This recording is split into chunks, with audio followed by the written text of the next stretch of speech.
All right. Hi, I'm John Hart, and welcome back to Mr. America Hart. Today, I have a special guest for you guys. I have a really special guest for you. Many of you have asked the question, hey, John, you're all into high intensity training. Well, who today is doing this? What natural guys are doing this today? Well, I have a gentleman here on today, a nice example of somebody who's built a great physique in natural bodybuilding. He's a WNBF pro bodybuilder. He won his first pro show this past year. He took third in the world championships this year. Agostino Russo, my brother. Agostino, welcome to Mr. America Hart. Yeah, thank you so much, John, for having me. It's a pleasure, and yeah, I can wait to discuss high intensity training and hopefully spread the word and get more people involved with this type of training. Yes, awesome. So listen, I want to get some of the house cleaning out of the way. First of all, for those of you who want to check out a lot, I'll say this at the beginning, I'll say it at the end as well. I'll remind you at the end. Agostino has a wonderful Instagram channel, IG channel. Agostino, what is the address of that channel, please? Is Russo, my last name, Russo_training. Okay, so check him out on IG, and we're going to go over a lot today. Agostino is a high intensity training advocate. Agostino, why don't you give us a little bit about your history? Well, first of all, let's do this. Why don't you give us your age, your height, your off-season weight, and your contest weight? How's that sound? Go ahead. Yeah. So Agostino Russo. My age is 34 years old. I'm about 5'8". My off-season weight right now is around 200 pounds. And my contest weight is around 170, 172. All right. So now I noticed the accent, Agostino. My ethnicity is Italian. Okay, I'm almost 100% Italian. So I suspect there's a little bit of Italian in you. Is that right? That's absolutely correct. Yeah, I'm Italian. I was born and raised in Italy. And what? Yeah, I'm from Sicily. Yeah, so the island in the south. And I moved to the United States in 2014.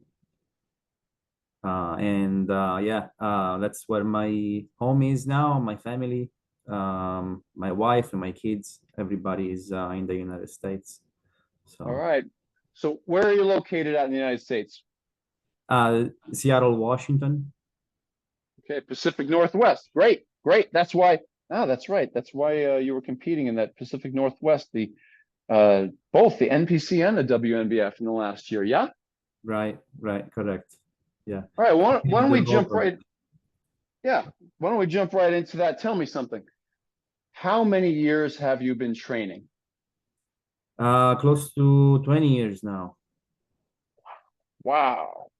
And now, did you start off with high intensity training, or did you start training a different way? If not, when did you start high intensity training?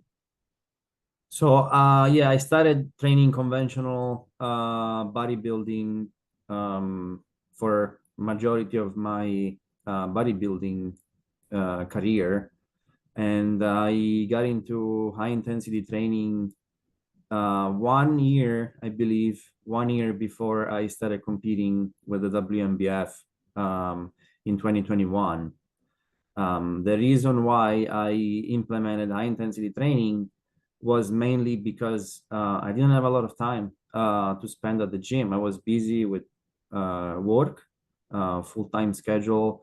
I also had a newborn, and I was also studying for my master's.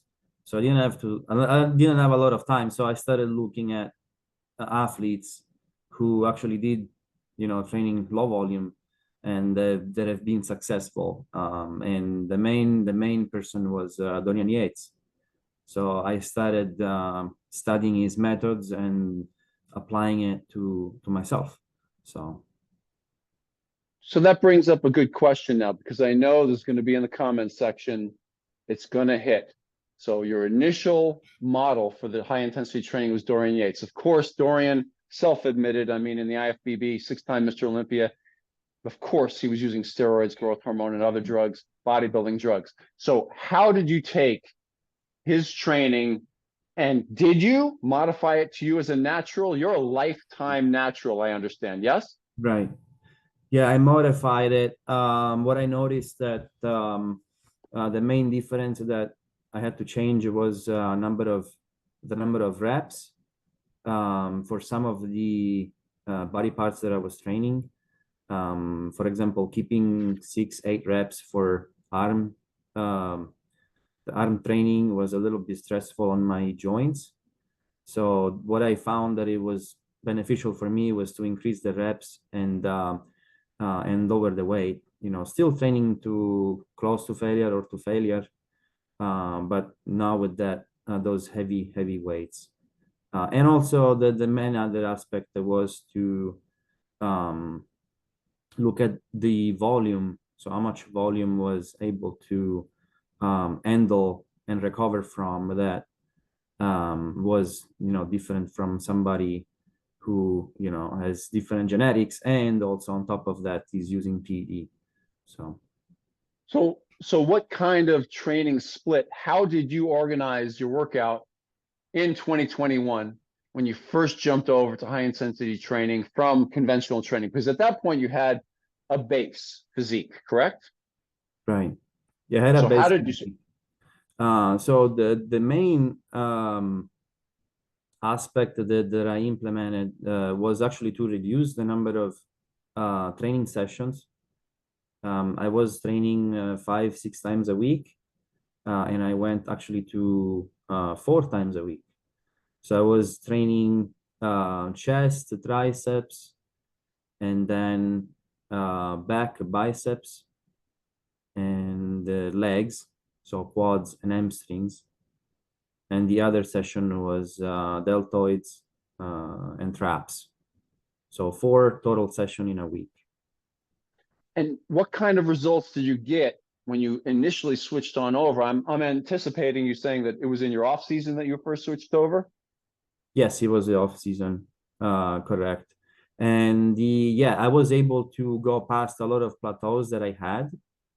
And it was quite refreshing to see that I was able to progress again weekly with my weights and reps when I was performing the exercise.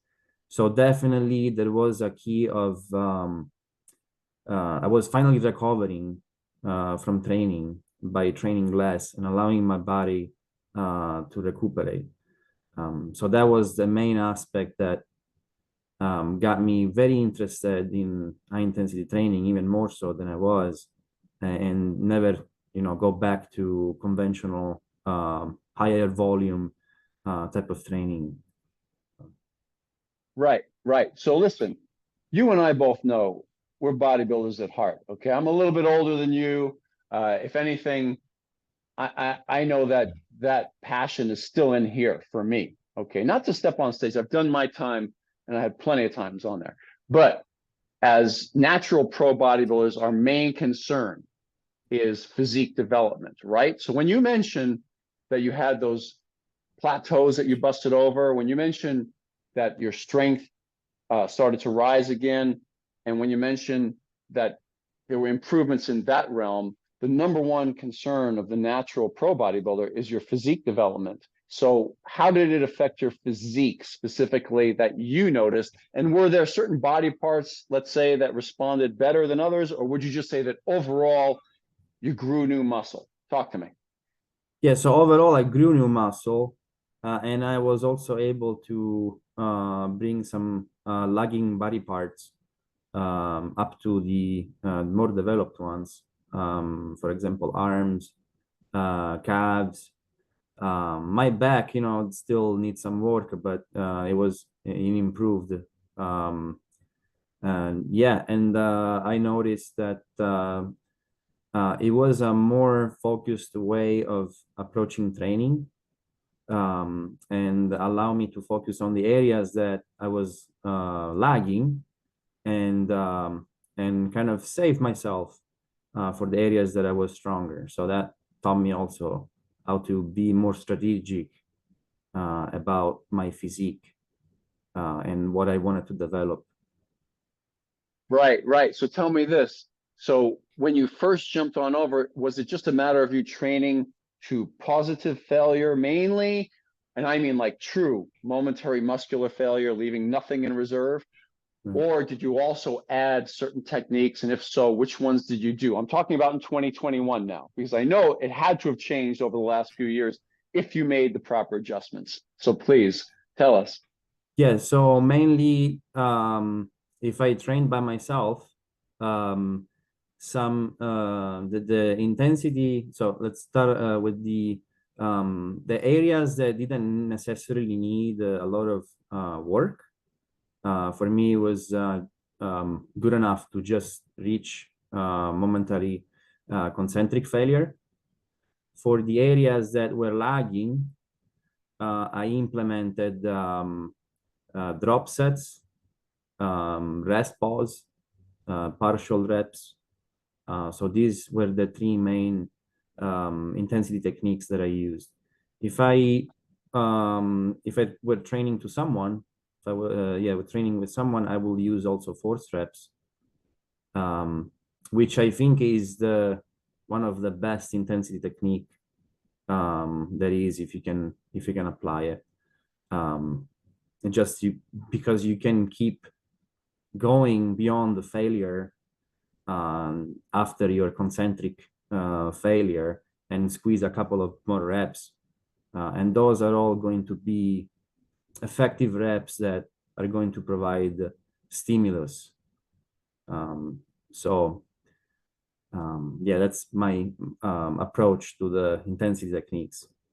Yes. So since 2021, did you notice that you've had to make certain changes to your training? If so, what kind of changes did you make? Because you became a pro in what, 2022? 2022, yeah. Okay. So when you became a natural pro, it was in the WNBF, correct? The World Natural Bodybuilding Federation? Okay. So in the WNBF, you become a natural pro. I assume, like most of us, when we became a pro, you really wanted to make that impact. You really wanted to get everything you could in your pro debut, yes? Right, absolutely. And so was there anything in particular that you added or subtracted or changed about your training in order to bring it to a whole other level? Because there was visible improvement in your physique. I've seen your social media. It visibly changed from 2022 to 2023. I wouldn't say you put on 15 or 20 pounds of muscle, but it's obvious that you made improvements across the board. Yeah, so actually my stage weight between 2022 and 2023 was around 10 pounds. So it was significant. It wasn't just added new lean tissue, but it was a combination of a better management of the lean tissue during the contest prep and also added new lean tissue. So I was a combination of both, but I was actually 10 pounds heavier.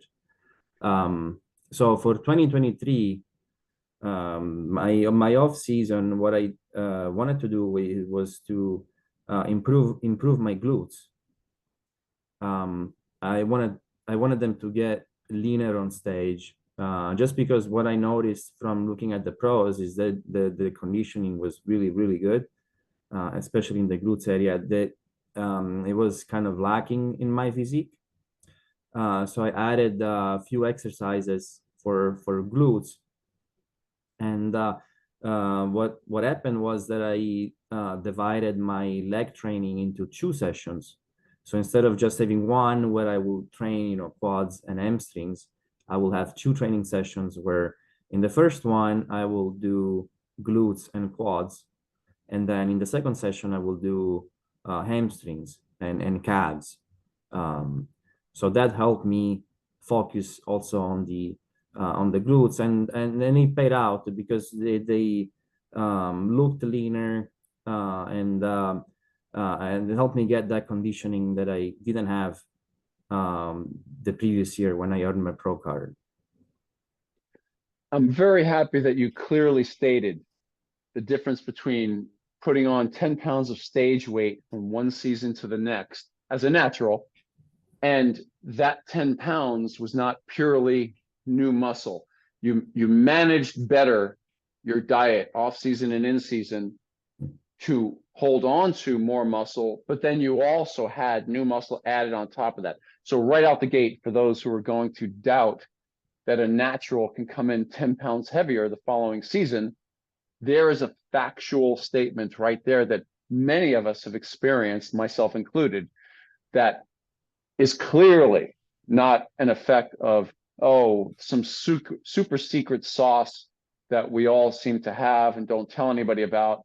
And we have these, mystery drugs that don't show up on drug tests. And it's, such a complex thing. And, I mean, really, it's kind of a joke in social media. A lot of insecure people would blame you immediately for not being natural, you see. Right. And it was the secret, if there is any, is you need to be very diligent with your diet.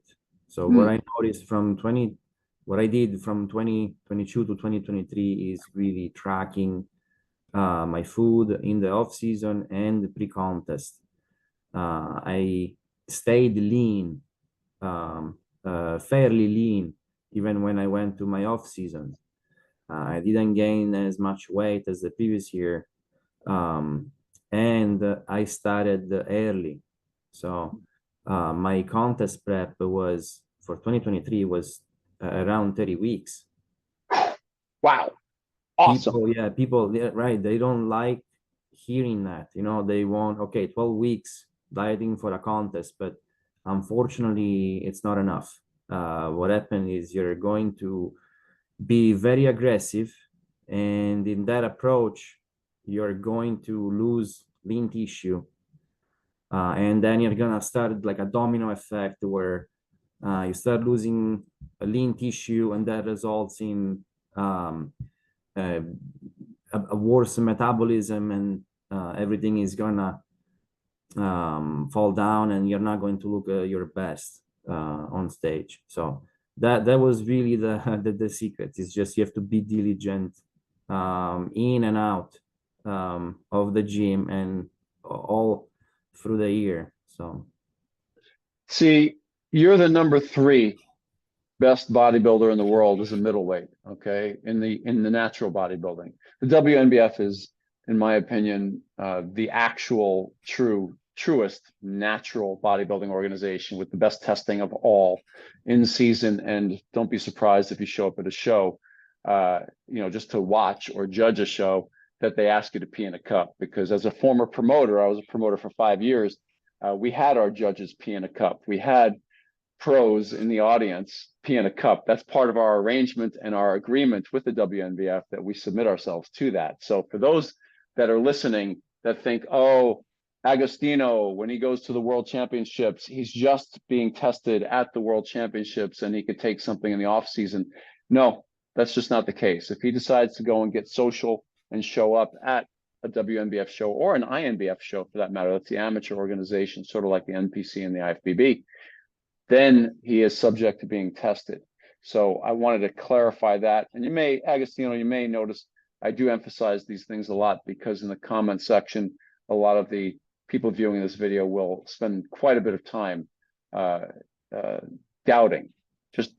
And so I'm very happy to hear that you emphasize so much the attention to detail with the diet. Now, let me ask you another question here. You mentioned Dorian Yates. Did you also have any influence from Mike Mentzer at any point in time? He's also a high intensity advocate. Yes, I really like Mike. I didn't implement his training approach the way he described it, but I always loved hearing Mike, because he was an intellectual.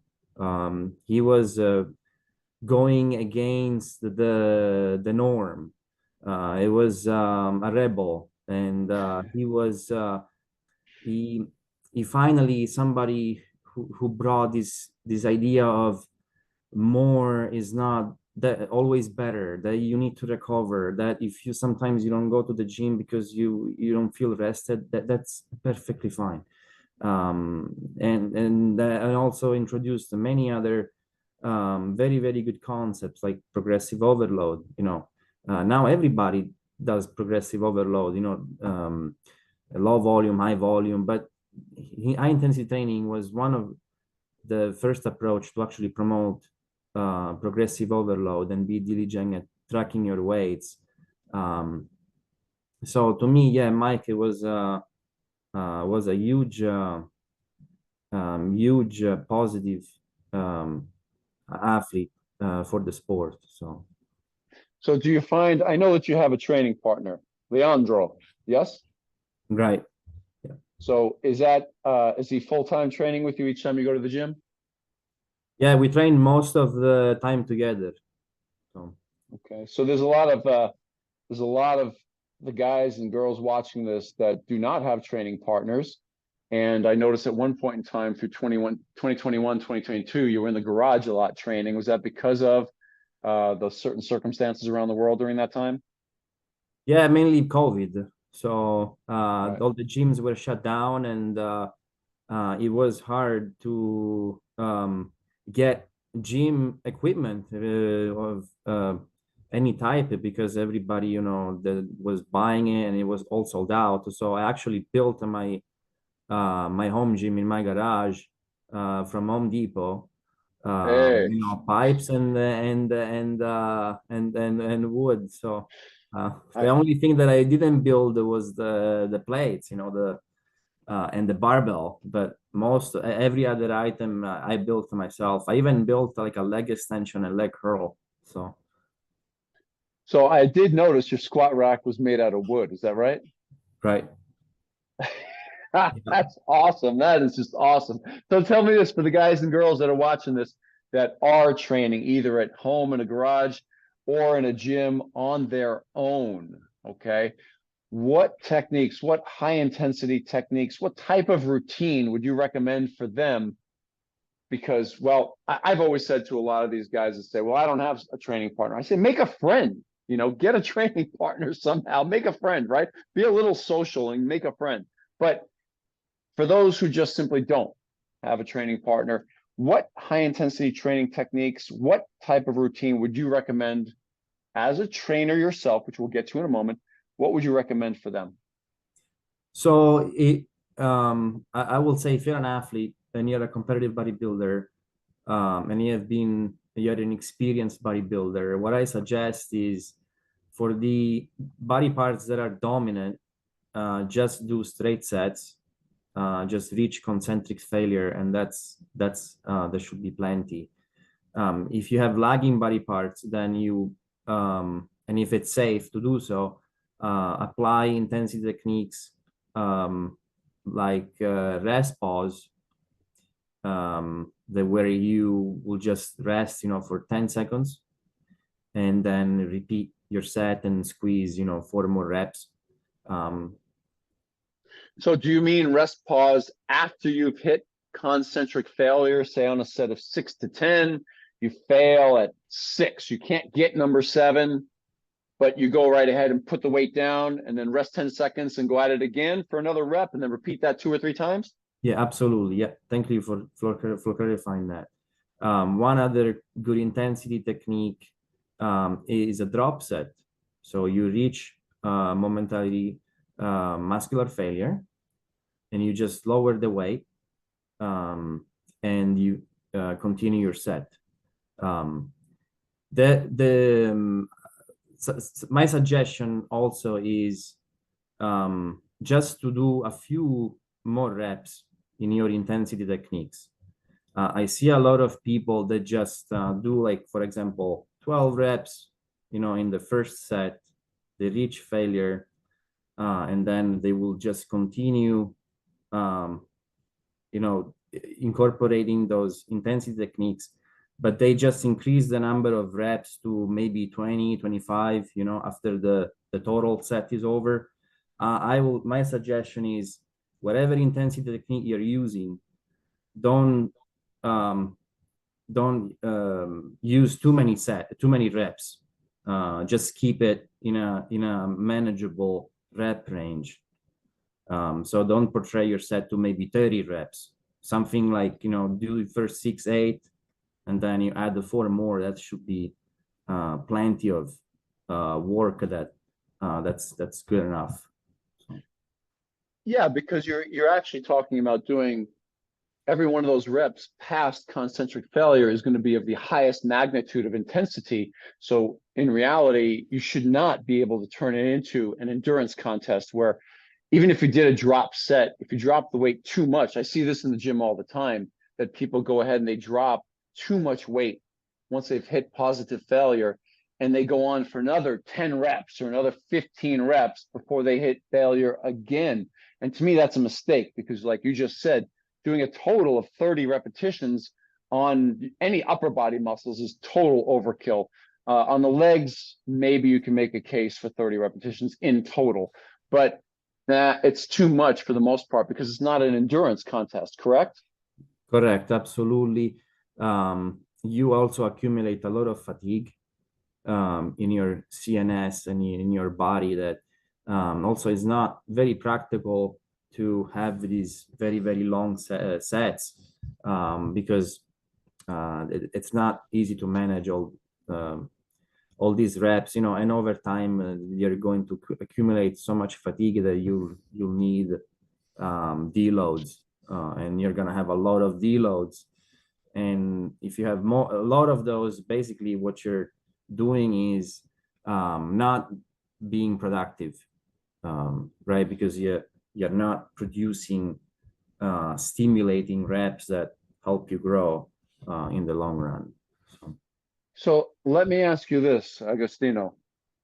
So you just mentioned the word deload. So do you take now, being a pro, and you have obviously a plan that you're executing throughout the year now, I heard you say that regarding your diet. Do you take planned, or do you wait until a certain feeling or lack of progress hits? And do you take a specific deload period, or do you take a complete break from training at some point in time, at any time? How often would you do that?